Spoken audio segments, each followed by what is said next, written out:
Hi అందరికీ నమస్కారం. హైదరాబాద్లో మళ్ళీ ఎన్నికల వేడి మొదలైంది. జూబ్లీ హిల్స్ స్థానానికి ఉప ఎన్నికకు మరికొన్ని రోజుల్లో నోటిఫికేషన్ వెలువడబోతోంది. అనారోగ్య కారణాల రీత్యా మాగంటి గోపీనాథ్ బీఆర్ఎస్ ఎమ్మెల్యే మరణించడంతో ఈ ఎన్నిక అనివార్యమవుతోంది. సో ఇక్కడ ఎవరిని పోటీకి పెడతారనేది ఇప్పటివరకు అయితే స్పష్టత రాలేదు. బీఆర్ఎస్ ఎవరిని నిలబెడతారు అన్న దాని మీద కాంగ్రెస్ ఎవరిని నిలబెడతారన్న దాని మీద బీజేపీ, ఇలాగ ఒకళ్ళ మీద ఒకళ్ళు అభ్యర్థిని వాళ్ళు ముందు ప్రకటించిన తర్వాత మనం ప్రకటిద్దామని వేచి చూస్తున్న ధోరణిలో కనపడుతోంది. ఒక రకంగా బీఆర్ఎస్ నుంచి అయితే ఒక స్పష్టత అయితే ఉన్నట్టు కనపడుతోంది. మాగంటి గోపీనాథ్ గారి సతీమణిని పోటీలో నిలబెట్టాలని బీఆర్ఎస్ భావిస్తోందని దాదాపు ఒక క్లారిటీ వచ్చేసినట్టుగా మనం భావించవచ్చు.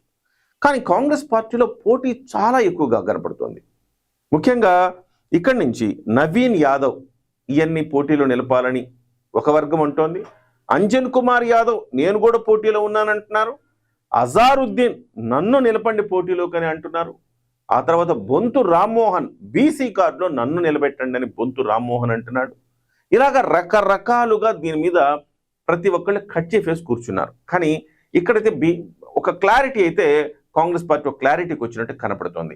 బీసీలకి ఈసారి ఇద్దాము అని చెప్పేసి. ఎందుకంటే అజారుద్దీన్కి ఇవ్వాలని మొదట భావించినా అజారుద్దీన్ బదులుగా బీసీలకి ఇవ్వడం ద్వారా బీజేపీకి చెక్ పెట్టొచ్చని భావిస్తోంది.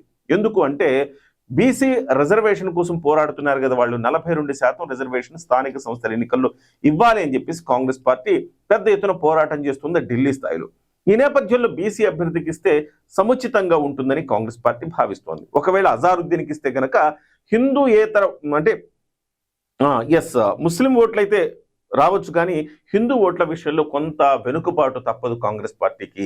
దాన్ని బీజేపీ క్యాష్ చేసుకునే అవకాశం ఉంది. కాబట్టి బీసీ అభ్యర్థికి ఇద్దామని చెప్పేసి అనుకుంటోంది కాంగ్రెస్. బీసీ వర్సెస్ కమ్మ ఈ కుల ఈక్వేషన్ కూడా తీసుకురావాలని భావిస్తోంది.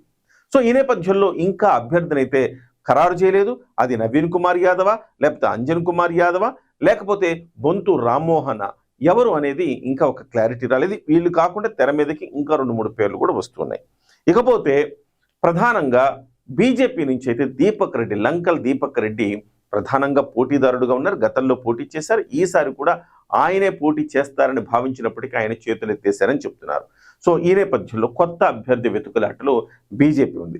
వాస్తవానికి బీజేపీ తరఫున పోటీ చేయడానికి పెద్దగా ఎక్కువగా అభ్యర్థులు ఆసక్తి చూపట్ల. సో ఒక రకంగా చూస్తే కనుక సాధారణంగా నగర పరిధిలో బీజేపీ వర్సెస్ బీఆర్ఎస్ ఉండాలి, కానీ బీజేపీ చాలా వీక్గా కనపడుతోంది. కాబట్టి కాంగ్రెస్ వర్సెస్ బీఆర్ఎస్ ఉండే అవకాశం చాలా స్పష్టంగా ఉందని చెప్తున్నారు.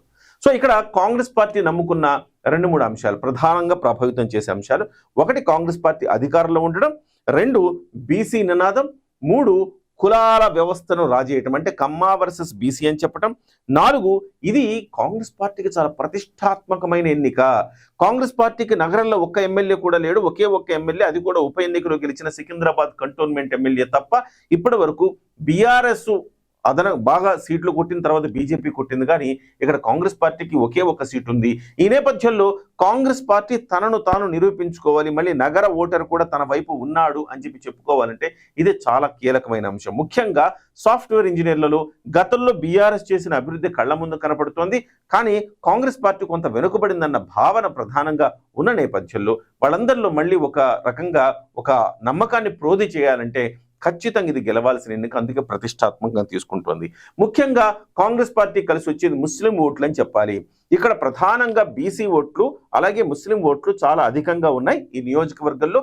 ఆ రకంగా ముస్లిం ఓట్లు ఎంఐఎం కూడా పరోక్షంగా కాంగ్రెస్ పార్టీకి మద్దతు ఇస్తున్న నేపథ్యంలో ఇక్కడ అజారుద్దీన్ లాంటి వాళ్ళు గట్టిగా తిరిగే అవకాశం ఉన్న నేపథ్యంలో ఖచ్చితంగా ముస్లిం ఓటరు కాంగ్రెస్ పార్టీకి వేస్తారు అని చెప్తున్నారు. అంటే ఒక రకంగా చెప్పాలంటే అధికారంలో ఉండడం ప్లస్ అయితే ముస్లింల ఓట్లన్నీ కూడా గంపగుత్తగా పడే అవకాశం కూడా ఉండడం 2వ ప్లస్గా మనం చెప్పాలి.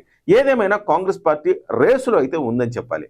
మరోవైపు బీజేపీ చెప్పుకోవడానికి పెద్దగా అస్త్రాలు లేవు. ఎందుకంటే గత కొంతకాలంగా బీజేపీ కాస్త నత్తనడకన ముందుకు సాగుతోంది.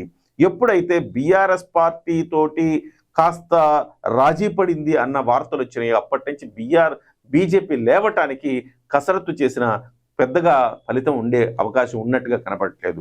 బండి సంజయ్ లాంటి వాళ్ళు నాయకత్వ బాధ్యతలు ఇక్కడ తీసుకున్న నేపథ్యంలో గతంలో ఎంతో బీజేపీ చాలా సై అంటే సై అంటూ ముందంజలో ఉండేది. కానీ ఈ మధ్య కాలంలో మళ్ళీ బండి సంజయ్ కేంద్ర మంత్రి అయిపోవటం, కిషన్ రెడ్డి గారు కేంద్ర మంత్రిగా ఉండటం, ఇక్కడ రామచంద్రయ్య గారికి ఇక్కడ బాధ్యతలు ఇవ్వటంతో కొంతవరకు స్లోగానే ఉంది అని చెప్పాలి బీజేపీ.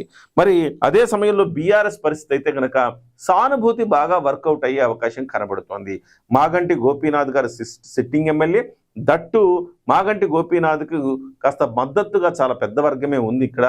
సో మతాలు కులాలకు అతీతంగా ఆయన ప్రేమించే వాళ్ళు ఉన్నారు కాబట్టి సానుభూతి అనేది ఇక్కడ చాలా పెద్ద ఫ్యాక్టర్ కాబోతోంది. అలాగే అభివృద్ధి కూడా మాగంటి గోపీనాథ్ గారు కూడా కొంతవరకు అభివృద్ధి చేశారు. అభివృద్ధిని బీఆర్ఎస్ నమ్ముకున్నట్టుగా కనపడుతోంది. అభివృద్ధి వర్సెస్ వినాశనం అని బీఆర్ఎస్ ప్రచారం చేస్తోంది. ఎందుకంటే ఈ మధ్యకాలంలో హైడ్రా చేసిన హడావిడి అంతా ఇంత కాదు. అది హైడ్రా కొంత మంచి చేసినప్పటికీ హైడ్రా పట్ల భయాలు కూడా ఎక్కువైపోయినాయి.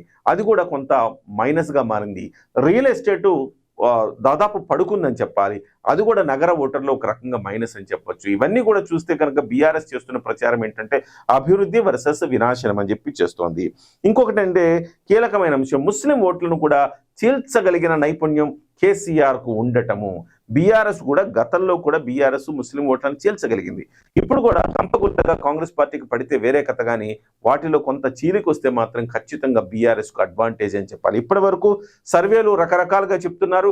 కాంగ్రెస్ పార్టీ తనకు అనుకూలమైన సర్వేలను పేపర్లలో వేయించుకుంటోంది, బీఆర్ఎస్ పార్టీ తనకు అనుకూలమైన సర్వేలను పేపర్లలో వేయించుకుంటుంది. ఇవాళ కూడా నమస్తే తెలంగాణలో ఒక సర్వే వచ్చింది. ఆ సర్వే సంస్థ పెద్దగా మనం గతంలో చూసిన సంస్థ కాదు, మనకు తెలిసిన పేరు కాదు. అయినప్పటికీ 42.8% ఓటింగ్ తోటి బీఆర్ఎస్ ముందంజలో ఉంది అని చెప్తున్నారు. అలాగే 10% కాంగ్రెస్ పార్టీ వెనకబడింది అని చెప్పి ఆ సర్వే చెప్తున్నాయి. సో ఓవరాల్గా ఏ సర్వే చూసినా ఏం చూసినా మనకు ఒకటైతే అర్థమవుతోంది, ఇక్కడ కాంగ్రెస్ వర్సెస్ బీఆర్ఎస్ అనేది మాత్రం మనకు అర్థమవుతోంది. మరి ఎవరిది పైచేయి ఉంటుంది అనేది ఇప్పటివరకైతే కొంత స్పెక్యులేషన్స్ అయితే బీఆర్ఎస్ వైపు కొంచెం మొగ్గు చూపుతున్నాయి. సర్వేలతో పాటుగా మిగతా జనాలు, సాధారణమైన జనాల అభిప్రాయం కూడా మళ్ళీ బీఆర్ఎస్ వైపు కొంచెం మొగ్గు చూపుతున్నట్టుగా కనపడుతోంది. సానుభూతి అంటారా, ఇంకోటి అంటారు. కానీ ఇక్కడ కాంగ్రెస్ పార్టీ అంత తేలిగ్గా అయితే వదిలే ప్రసక్తే లేదు. మొత్తం మీద టగ్ ఆఫ్ వార్ అయితే ఉండొచ్చు.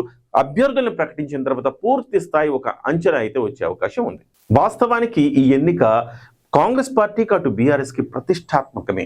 బీజేపీ కొంత వెనుకబడిన మాట వాస్తవమే, కానీ బీజేపీ కూడా మళ్ళీ పుంజుకోవాలంటే ఈ ఎన్నిక ప్రతిష్టాత్మకం. ముగ్గురికి ప్రతిష్టాత్మకమే, కానీ ఇక్కడ బీఆర్ఎస్ తను పోగొట్టుకున్న పరువును కాపాడుకోవాలి అంటే, మళ్ళీ రేసులోకి రావాలి అంటే, మళ్ళీ కేసీఆర్ కేటీఆర్ రేసులోకి వచ్చారా అని చెప్పుకోవాలంటే ఈ విజయం చాలా చాలా అవసరం. ఊపిరి లూదే విజయంగా దీన్ని బీఆర్ఎస్ చూస్తోంది. కాంగ్రెస్ పార్టీ మాత్రం పరువు నిలబెట్టుకునే విజయంగా కాంగ్రెస్ పార్టీ చూస్తోంది. కానీ బీజేపీ మాత్రం మళ్ళీ ఒక సంచలనం నమోదు చేయడం కోసం బీజేపీ పార్టీ ప్రయత్నం చేస్తోంది. మరి చూద్దాం ఎవరి వైపు విజయం వెళుతుందో.